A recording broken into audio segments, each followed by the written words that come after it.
સાગરભાઈ હું લાવ્યા નવું? નવું કઈ નથી ભાઈ, નવું આ બધું જૂનું જ છે. નવામાં તમે જો જનકભાઈ અત્યારે ટમટમ મંચુરિયન બનાવીએ. ટમ ટમટમ ખાઈને ટમટમ થઈ જાય એમ. ખાઈને ટમટમ લાગશે તમને. શું વાત છે. એક પાણીપુરીનો ટેસ્ટ મંચુરિયનમાં ચટપટો. શું વાત. પાણીપુરીની મજા આપણે મંચુરિયામાં મળે. યસ, હમણાં બને છે જો ને. આટલી બધી વેરાયટીના મંચુરિયા બનાવ્યા કઈ ના દિમાગમાં કઈ ના આવ્યું આટલું બધું? પણ ભાઈ એનો સવાલનો જવાબ હું કેવી રીતે આપી શકું? મગજ લગાવ્યું છે ને. એક બીજું આ મંચુરિયામાં દહીં ના આવ્યું? પીઠીવાય છે મેઇન. પીઠીવાય એટલે હું તમને એના માટે સ્પેશિયલ એક દિવસ લઈ જવા. હા. એમના મંદિરે એક શક્તિ છે આપણા માટે કામ કરતી હોય છે. આપણે જે લાઈનની અંદર હોઈએ ને એ આપણું બ્રેન એ રીતે ફીલ કરે કે આની અંદર શું કરવાનું, કેવી રીતે કરવાનું. બરાબર. ને આજે તો તમે દહીં નાખી દીધું આજે મંચુરિયામાં. પાણીપુરીનો ટેસ્ટ લાવવો પડે ને. હવે આ દહીંપુરી પણ તમને અંદર જ મળે. વાહ ભાઈ વાહ. મંચુરિયાની બદલે દહીં પૂરી. પાણીપુરી જેવો સ્વાદ ને દહીંની મજા અંદર. ઓ અચ્છા. આ કેટલી પ્લેટ છે? શું કહો જનકભાઈ? આ કેટલી પ્લેટ બને છે? અત્યારે હાલમાં એક જ પ્લેટ છે. અચ્છા. આ એક પ્લેટની ક્વોન્ટિટી છે. જો આમાં કેવું છે કે જેને સ્વાદ ચાખેલો છે એને વાંધો નહીં આવે. જેને નહીં સ્વાદ ચાખ્યો તો એને મારે એકવાર એક પ્લેટ ટેસ્ટ કરાવવું પડે. હા બરાબર. કે ભાઈ તમે આ વસ્તુ ચાખો, કેવું લાગે, પછી એનો ક્વોન્ટિટી વધે. હવે જેમ કે પીઝા મંચુરિયન પહેલા આવું જ હતું એક પ્લેટ. હવે નીકળ્યા જ કરે બમાબમ. કલેજી, પોપકોર્ન. કલેજી, પોપકોર્ન એ બધું હવે તો રેગ્યુલર થઈ ગયું છે. હા, હવે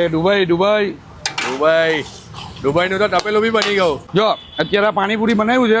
હા આપણા પાસે આ ભાઈ છે. આ ભાઈને ટેસ્ટ કરાવી એટલે તમને ખબર પડે પાણીપુરી જેવું લાગે છે. હા ભાઈ ઉભેલા છે. ઓકે ભાઈ તમે ચાખીને એકવાર આપજો જનકભાઈ. ભાઈ કેવું લાગે છે? એકદમ જોરદાર. પાણીપુરીનો ટેસ્ટ આવે છે? આવે છે ભાઈ. પાણીપુરીનો ટેસ્ટ આવે છે એકદમ કમ્પ્લીટ. તમારા મિત્રોને પૂછો. ભાઈ તને આવે છે ને મારી ભાઈ. આવે છે. આ થઈ ગયું ટમટમ. હા ભાઈ વાહ. તો આ રેડી થઈ ગયું છે. આ ટમટમ આજે ફટાફટ રેડી થઈ ગયું ભાઈ. 2 જ મિનિટમાં પ્લેટ રેડી. એ તો અહીંયા અડધો કલાકનું વેઇટિંગ હોય ભાઈ સાગરભાઈ પાસે. ભાઈ અત્યારે સ્ટાર્ટિંગ છે ને. આજે તમે બોલાવ્યો એટલે આપણે જલ્દી આવ્યા. બાકી 6:30 પહેલા અહીંયા પગ નહીં મુકાય. બરાબર. આની ઉપર કઈ આવે તો સાગરભાઈ આ શું આવે છે ઉપર? આ લિક્વિડ ચીઝ છે. આ લિક્વિડ ચીઝ છે. માયોનીઝ નહીં યુઝ કરતા આપણે? માયોનીઝ તમને ડેમો બતાવેલો ને. હા બતાવો. અત્યારે પાછો એકવાર બતાવે આપણે ડેમો બનાવી. વાહ જો. ભાઈ વાહ. જનકભાઈ આ તૈયાર છે આપણું ટમટમ મંચુરિયન.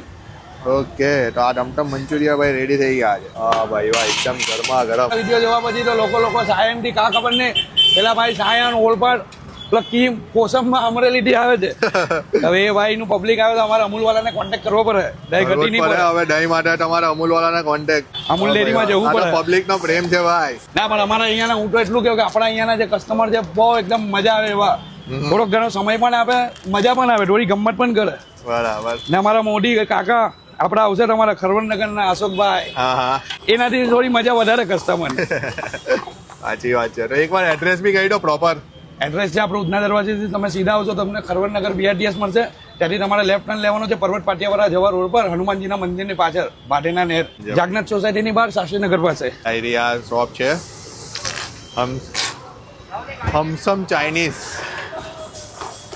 એ સાગરના ભાઈના નામથી ઓળખાય. હા સાગરભાઈના નામથી ફેમસ છે ભાઈ.